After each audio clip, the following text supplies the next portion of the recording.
E aí, galera? Beleza? Vocês sabem o que eu vim fazer aqui hoje? Hoje nós vamos conversar um pouquinho sobre história. Aliás, hoje estou a caráter. Hoje eu estou vestido de paleontólogo. Por quê? Porque hoje nós vamos conversar um pouquinho sobre o módulo 2 da apostila de vocês. Um módulo que trata dos mitos e a origem da humanidade. Vocês sabiam que a pergunta sobre a origem da humanidade, ela não pertence somente aos nossos tempos.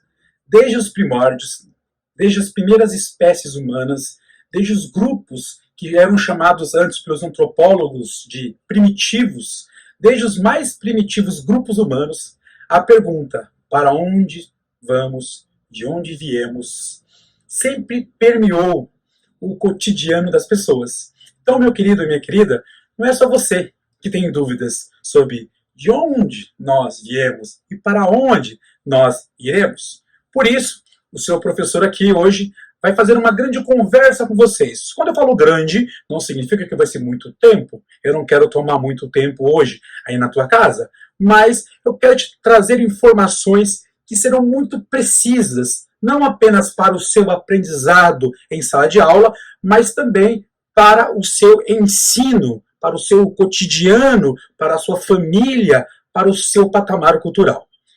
Primeira coisa que nós precisamos saber, e de uma forma muito clara, meus amiguinhos, quando a gente pensa na ideia de mito, a palavra mito é uma palavra do grego que vem de uma origem histórica que significa tradição.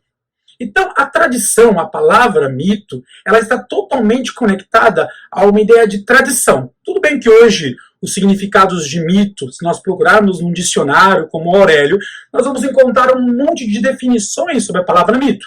Entretanto, para nós que somos historiadores, lembram disso? Para todos nós que somos investigadores, nós vamos partir de uma ideia de que a palavra mito tem a ver diretamente com tradição. E nem sempre essa tradição, ela foi uma tradição escrita. Hoje, por exemplo, quase tudo que nós temos de história, nós utilizamos registros escritos, ou até filmados, como o nosso agora. Entretanto, muitas sociedades, especialmente na antiguidade e na pré-história, especialmente antes da invenção da escrita, contavam os seus relatos, contavam suas passagens de vida através apenas da oralidade. Daí o fato de muito desta oralidade ter se perdido ao longo do tempo. Então, quando nós pensamos em conceituar mito, o professor separou para você um conceito muito bacana.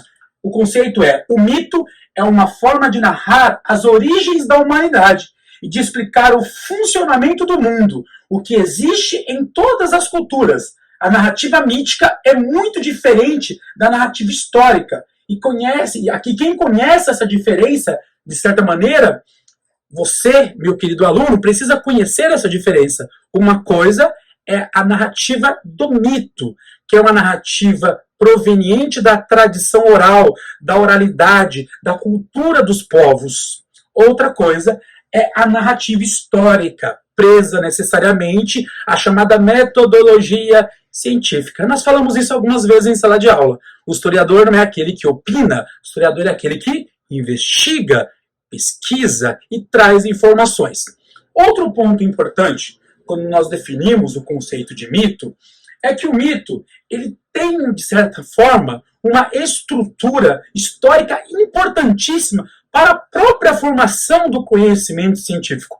Afinal, as primeiras grandes civilizações, os primeiros aglomerados humanos tentaram de diversas vezes ou de diversas formas explicar a questão do mito. Por exemplo, a formação do universo, as origens da humanidade, os fenômenos naturais, tudo isso, de alguma forma, foi explicado por povos que não necessariamente, meu amigo e minha amiga, utilizavam uma ciência. Sim, a ideia de conceito científico é uma ideia muito recente, é uma ideia do século XIX, a ideia de ciência enquanto história, enquanto produção. Entretanto, se nós voltarmos no tempo, voltarmos para os primórdios da humanidade, todas as civilizações, todos os povos contam histórias. E não necessariamente as histórias elas estão embasadas apenas no fato. Muito vem da própria tradição, vem da própria cultura. Exemplo, por exemplo, aqui nós temos duas imagens. Uma primeira imagem de um dragão, próprio das mitologias asiáticas, e aqui nós temos uma imagem trazida do mundo grego. Então, portanto, os gregos, os asiáticos, os americanos, por que não? Os africanos, todos os continentes estão dotados de um monte de histórias que não necessariamente passam pelo crivo das ciências. Na nossa continuação do texto, se nós continuarmos a avaliar o texto, tem uma classificação muito interessante nas páginas seguintes do seu texto, que é do professor Joseph Campbell. Ele traz 4 grandes funções importantes do mito dentro da sociedade. Ou seja, não há um desprezo por parte da ciência em relação ao conhecimento mítico. Eu até ouvi uma vez de um colega que dizia que o mito, o conhecimento mítico, ou seja, o conhecimento das tradições dos povos, é parte importantíssima da formação das sociedades hoje. Ou seja, boa parte da nossa vivência cultural tem a ver diretamente com o conhecimento mítico. Por isso que o texto de vocês, o texto do Sistema Objetivo de Ensino, ele separa 4 visões trazidas do professor Campbell. Primeiro, o mito, ele traz uma explicação daquilo que é místico, ou seja, daquilo que é mágico, daquilo que, para principalmente as civilizações antigas, era inexplicável. O trovão, o dilúvio, a seca, o nascer e o pôr do sol. Se nós olharmos as primeiras civilizações, boa parte das manifestações religiosas elas eram embasadas ou eram explicadas através da observação da própria natureza. O mito tem uma concepção cosmológica, sim. O que é cosmológico, professor? É o estudo do cosmos, é o estudo das origens. Boa parte dos mitos, até por alguns pesquisadores chamados de mitos criadores, esses mitos eles contam ou buscaram narrar o início da vida, o início das sociedades. Se nós pararmos e analisarmos cada grande história de criação, seja ela de um grupo indígena, seja dos gregos, dos persas, dos romanos e até dos hebreus, que dão origem depois aos livros sagrados, que vocês utilizam muito na cultura aqui no Brasil, a Bíblia, boa parte dos textos que estão ali são frutos dessas tradições, passadas de povo para povo, de pai para filho, do bisavô, do mais velho para os mais novos. Então, portanto, existe dentro da explicação mítica uma concepção cosmológica, que é o que a obrigação, a vontade, o desejo das tradições e tentarem explicar a origem das coisas. Então, voltando, eu tenho uma concepção de tentar explicar o mágico, tentar explicar aquilo que nós só falamos hoje, que é inexplicável, uma tentativa de explicar pelo campo da cosmologia, portanto, da origem das coisas, uma concepção no sentido pedagógico. É interessantíssimo isso, porque na concepção pedagógica, a gente fala assim, na linguagem pedagógica, é a tentativa do mito de explicar o comum, de explicar o nosso comportamento, de explicar o nosso dia a dia, o que sentimos, o que não sentimos. Durante muitos e muitos séculos antes da invenção de ciências comportamentais, como a psicologia, as concepções míticas, elas norteavam as explicações, inclusive de muitos daqueles que se chamavam teóricos. Uma outra concepção é a sociológica. Sim, o mito ajuda a explicar de alguma forma as manifestações das sociedades ao longo da história. Cada tipo de sociedade acaba tendo o seu conjunto mítico, o seu foco narrativo mítico. Então, portanto, conta o seu cotidiano. Então, a análise dos mitos para os historiadores é muito importante. Por exemplo, através dos estudos dos mitos sumérios, nós descobrimos uma forte relação entre os povos que viviam na região de Ur, na Mesopotâmia, com os povos que depois habitarão a região de Canaã, o povo de Israel.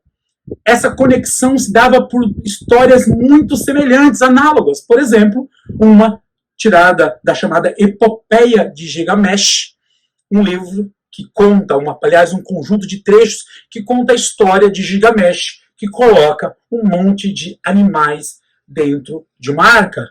Acho que muitos de vocês já ouviram essa história em algum lugar, só que com um outro nome.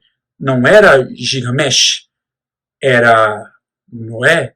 Portanto, as tradições, elas se misturam, e este papel de entendimento das sociedades que o mito produziu para a gente é essencial.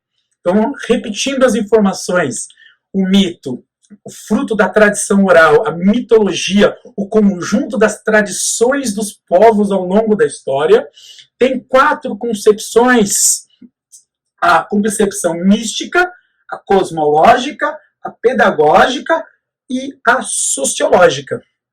Um outro ponto bacana de se analisar, e eu achei muito rica essa colaboração, e depois eu queria que você lesse, nós temos algumas atividades a fazer, são na realidade desenhos que você precisa fazer aí no seu texto, desenhos que correspondem à sua interpretação dos textos dos mitos. O meu papel agora com vocês é explicar um pouquinho de cada um desses mitos.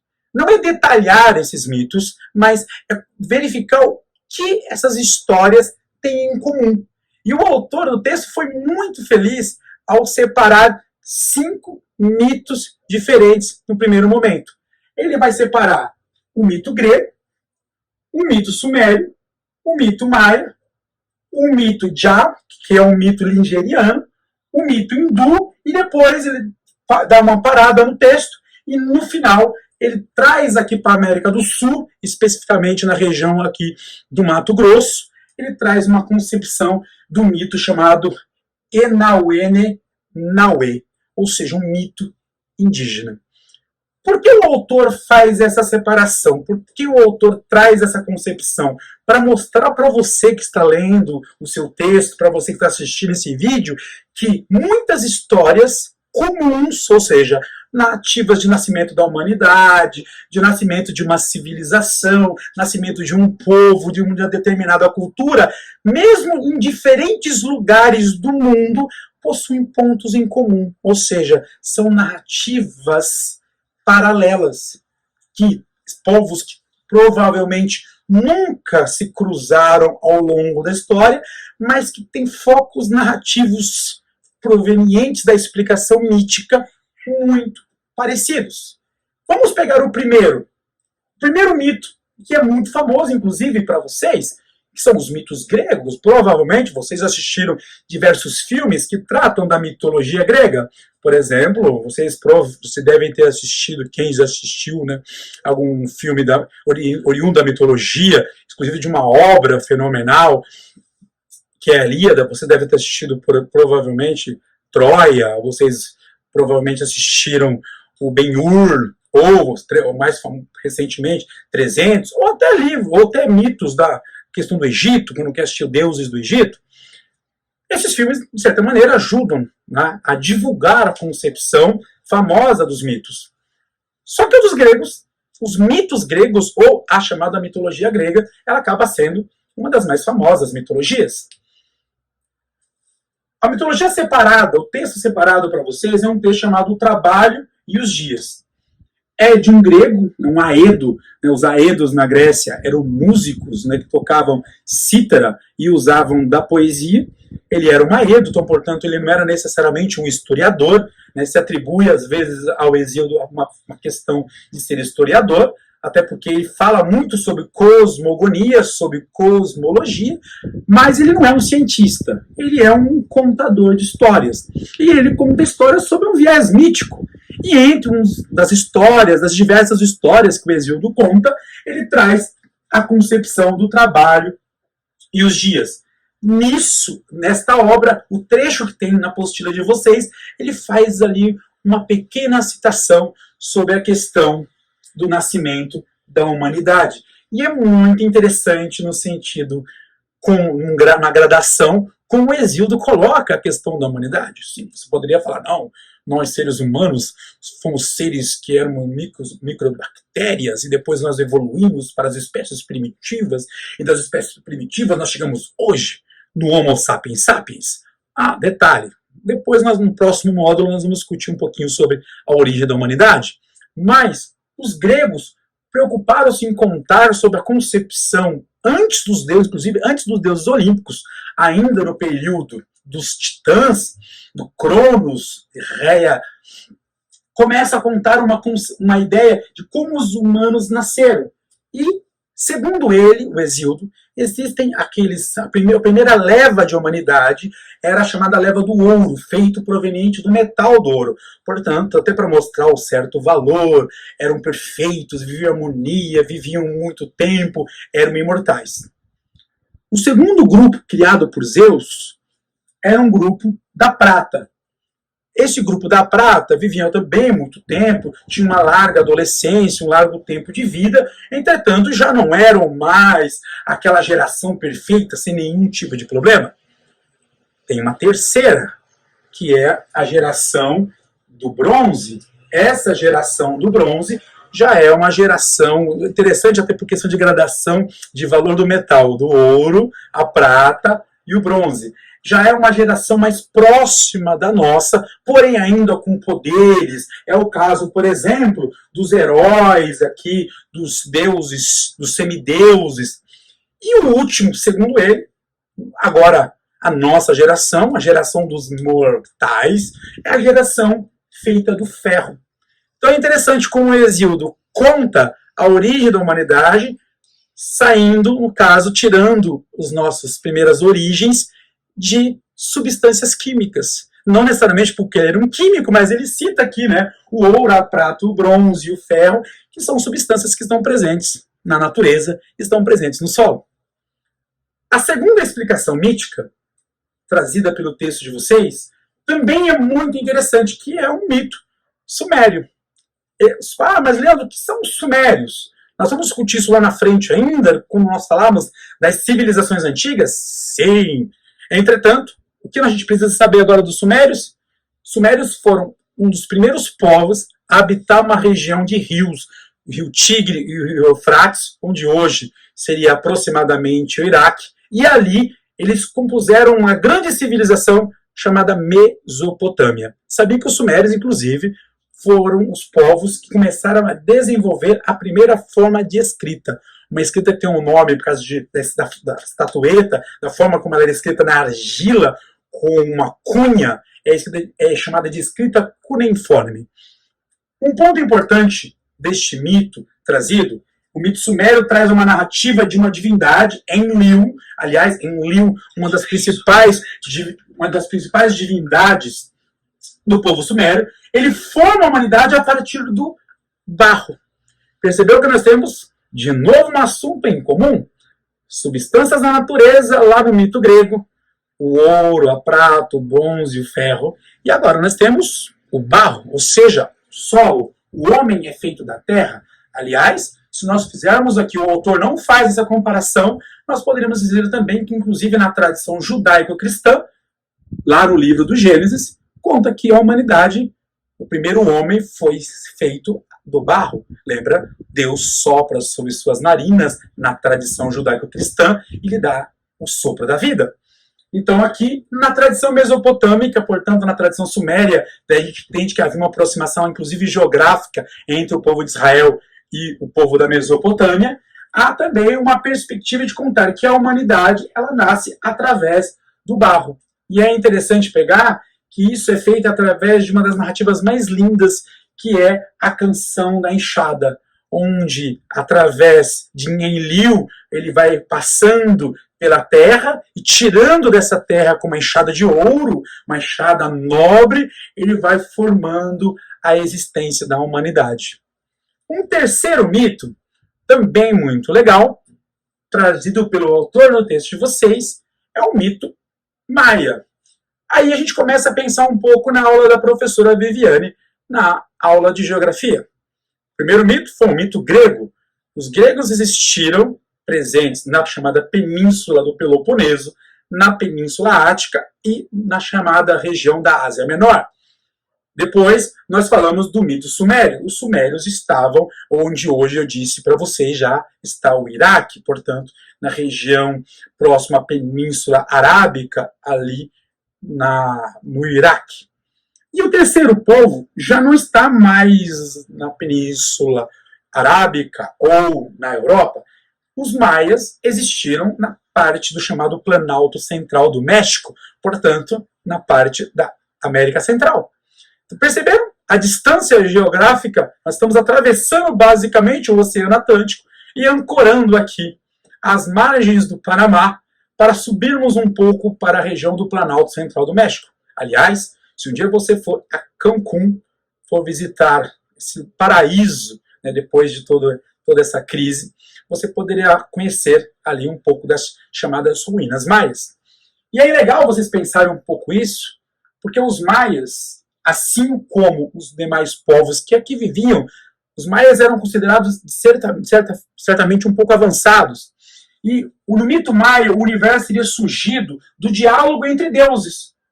Aí você já pensa, deuses. Os maias eram politeístas. A palavra politeísta significa que eles tinham vários deuses. O deus Tepeu e o deus Gucumatz.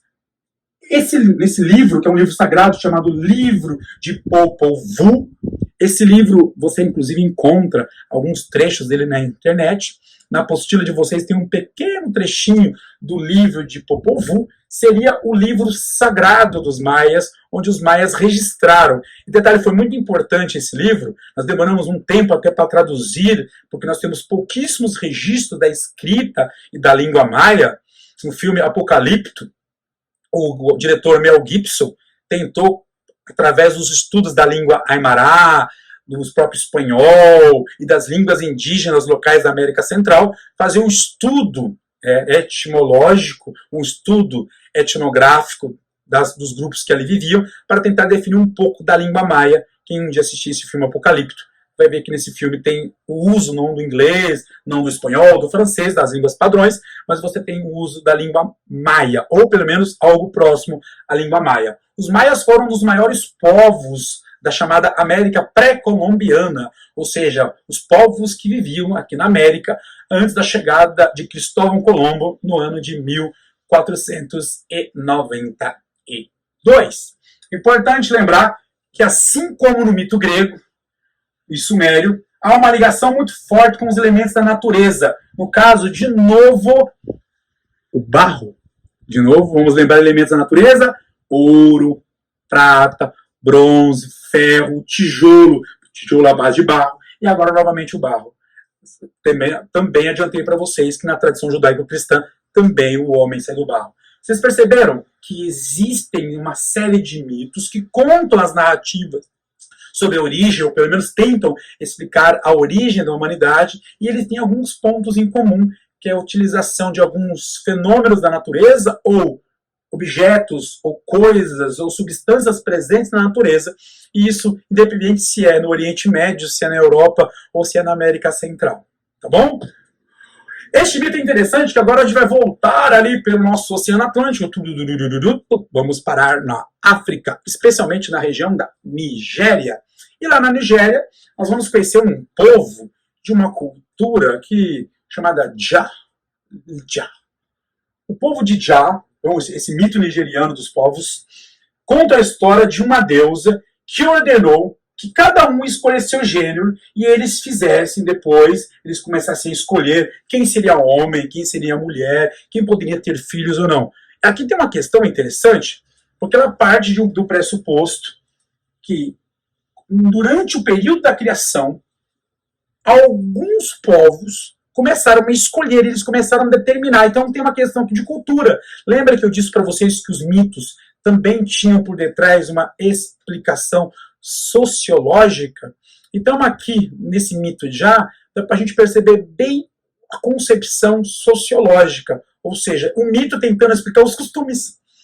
O mito tentando explicar a questão biológica, a formação de homem e mulher, mas também de gênero, portanto, aqueles que, né, escolheram ter crianças, aqueles que escolheram valores familiares, casar-se, ou no caso, a palavra casamento aqui não cabe, mas ter uma coabitação com outra pessoa, gerar filhos, ou seja, o mito nigeriano ele tenta trazer uma história um pouco mais conectada à concepção sociológica. Um outro mito, na Ásia, agora, também atravessando, indo para a região da Índia, é um mito hindu. É interessante que a apostila não cita tanto, mas a gente podia um dia discutir, quando as aulas voltarem, um pouco mais sobre as mitologias indianas, dando um certo enfoque à mitologia da religião hindu, ou às mitologias presentes dentro dos grupos hindu. Lembrando que o hinduísmo é uma das maiores religiões da Ásia. Dela, inclusive, nasceram muitas outras religiões derivadas. Diante disso, o que eu queria trazer para vocês? Que no mito indiano, quando os deuses o sacrificaram, sua parte inferior virou o mundo que conhecemos. Olha, a parte de baixo é parte dos deuses. Sua boca, de onde vieram as palavras, viraram o sábio sacerdote, Brahmani. Ou seja, os sacerdotes nada mais são do que a parte da boca. E Brahman e o deus Indra, então, portanto, também viram uma pseudo-divindade. Seus braços viraram, tinham mais de 1000 braços, 1000 cabeças. Seus braços viraram uma casta guerreiro, suas coxas viraram as pessoas comuns e seus pés viraram o mais baixo dos baixos. É interessante que na cultura hindu, até hoje, existem castas.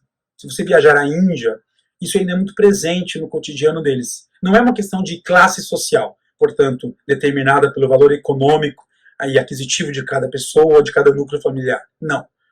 Na Índia ainda se tem a concepção de castas. Portanto, alguns que nasceram como partes mais privilegiadas, portanto, parte da boca, da cabeça, e tem aqueles antigos, né, até uma novela chamada Caminho das Índias, citava os Dalits, ou seja, os grupos mais abaixo dentro das camadas ou das castas indianas.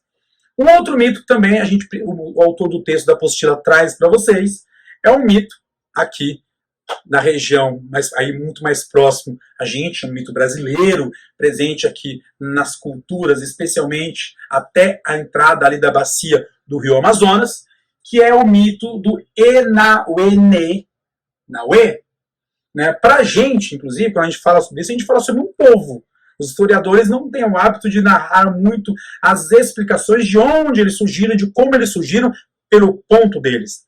Nós tendemos a dizer que são povos que se formaram na região onde hoje é o Mato Grosso, que foram migrando por dentro dos grandes rios até chegar ali na bacia do rio Amazonas.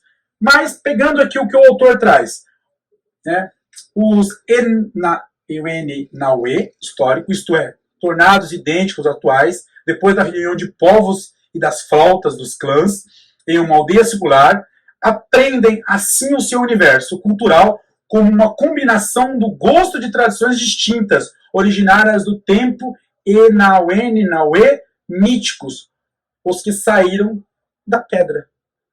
Vocês ouviram? Agora, a concepção dos povos Enauê é que eles surgiram das pedras. Percebendo de novo elementos naturais na narrativa, é importante entender que a narrativa histórica, ou a narrativa dos historiadores, é uma narrativa que busca a explicação pelo ponto de vista metodológico. O papel do historiador é analisar o fato sob diversos olhares, por isso que o historiador utiliza a própria filosofia, o historiador utiliza a sociologia, a antropologia, a etnografia, a etnologia, uma série de ciências chamadas auxiliares. Para quê?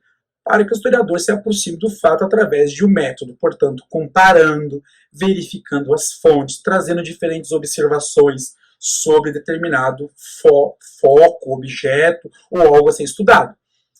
As narrativas míticas, elas não têm essa rigidez. As narrativas míticas, elas buscam a tradição, portanto, uma explicação fruto da tradição oral fruto das experiências de diversas culturas. Nós verificamos aqui 6 agora povos diferentes, em diferentes lugares do mundo, né? Saímos lá da Península Ática e chegamos aqui na parte norte do Brasil, narrativas que contam em comum a origem dos seus povos e que também em comum têm elementos da natureza, desde os metais preciosos até as próprias pedras presentes no nosso dia a dia. Meus queridos, agradeço a presença de todos vocês, agradeço a atenção, o carinho de todos vocês nas aulas. É importante agora que vocês releiam as páginas da apostila, é importante que vocês peguem o cronograma lá na sala Classroom, e lá eu coloquei para vocês quais as páginas vocês precisam fazer na próxima semana, as páginas dessa semana, as tarefas que vocês precisam fazer, façam com carinho, para que quando as aulas presenciais voltarem, nós vamos corrigir, nós vamos vistar essas atividades e vamos dar prosseguimento. Muito carinho para vocês, muito amor, muita paz. Tchau!